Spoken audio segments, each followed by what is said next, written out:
മഹാലക്ഷ്മി സീരിയലിൻ്റെ latest episode പ്രമേയിലേക്ക് എല്ലാ കൂട്ടുകാർക്കും സ്വാഗതം.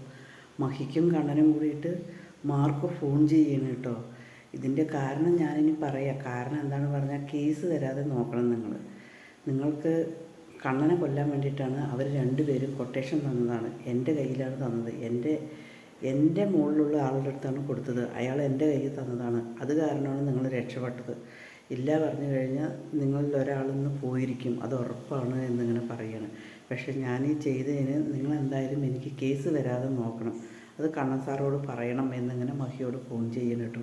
മഹി പറയും, ഒരിക്കലും നിങ്ങൾക്ക് കേസ് വരാതെ ഞങ്ങൾ നോക്കിക്കൊള്ളാം. ഇപ്പം അഥവാ എന്തെങ്കിലും കേസ് വന്നെങ്കിൽ കൂടെ അതിൻ്റെ ബാക്കിലുള്ള കാര്യങ്ങളെല്ലാം ഞങ്ങൾ ചെയ്തോളും. പക്ഷേ ഞങ്ങൾക്ക് എന്തായാലും മാർക്കയെ ഒന്ന് കാണണം. മാർക്ക് എവിടെ വെച്ച് കാണാൻ പറ്റും എന്നിങ്ങനെ ചോദിക്കുക. കാണാനുള്ള സാഹചര്യം വരുമ്പോൾ ഞാൻ വിളിച്ച് പറയാം എന്നിങ്ങനെ പറയുകയാണ്. അത് കേൾക്കുമ്പോൾ കണ്ണന് ഒരുപാട് സന്തോഷമാണ് കേട്ടോ. എന്തായാലും മാർക്ക് നമുക്ക് കാണാം, അതേപോലെ തന്നെ നമുക്ക് സഹായം ചെയ്യാനും പറ്റും എന്നിങ്ങനെ പറയുകയാണ്.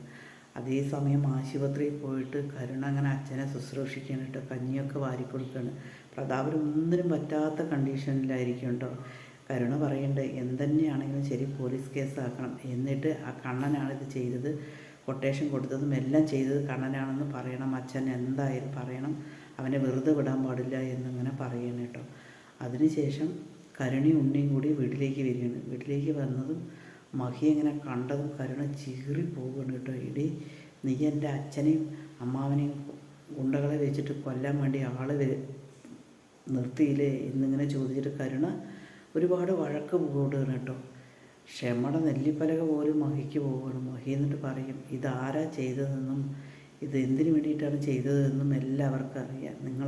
ഞങ്ങളെ കൊല്ലാൻ വേണ്ടിയിട്ടാണ് ആളെ ഏർപ്പെടുത്തിയത്. ഞങ്ങളെ ആര് കൊല്ലാൻ ശ്രമിക്കുന്നു അവർക്ക് തക്കതായ ശിക്ഷ കിട്ടും, അത് നിങ്ങൾ ആദ്യം മനസ്സിലാക്കിക്കോളീൻ എന്നിങ്ങനെ മഹി ദേഷ്യത്തോടു കൂടി പറയുന്നു കേട്ടോ. അത് കേൾക്കുമ്പോൾ ദുർഗയും ഉണ്ണിയും എല്ലാവരും ഇങ്ങനെ അന്തം വിട്ട് നിൽക്കുകയാണ് കേട്ടോ. മഹി പറയുന്നുണ്ട്, ഞങ്ങൾ ആരെയും ഒന്നും ദ്രോഹിക്കാൻ വരുന്നില്ല, പക്ഷെ ഞങ്ങളെ ആരെങ്കിലും എന്തെങ്കിലും ചെയ്യാൻ വന്നെങ്കിൽ തീർച്ചയായിട്ടും ഞങ്ങളെ ചെയ്യാൻ വന്നവർക്ക് തക്ക ശിക്ഷ കിട്ടും. നിങ്ങൾക്ക് പല പ്രാവശ്യം അനുഭവം വന്നിട്ട് നിങ്ങൾക്ക് അറിഞ്ഞില്ലല്ലോ. നീ മിണ്ടാതിരിക്കടി, നിൻ്റെ അച്ഛൻ എന്താ ചെയ്തതെന്ന് ആദ്യം നിൻ്റെ അച്ഛനോട് പോയി ചോദിക്കടി എന്ന് മഹി ഇങ്ങനെ പറയുകയാണ് കേട്ടോ.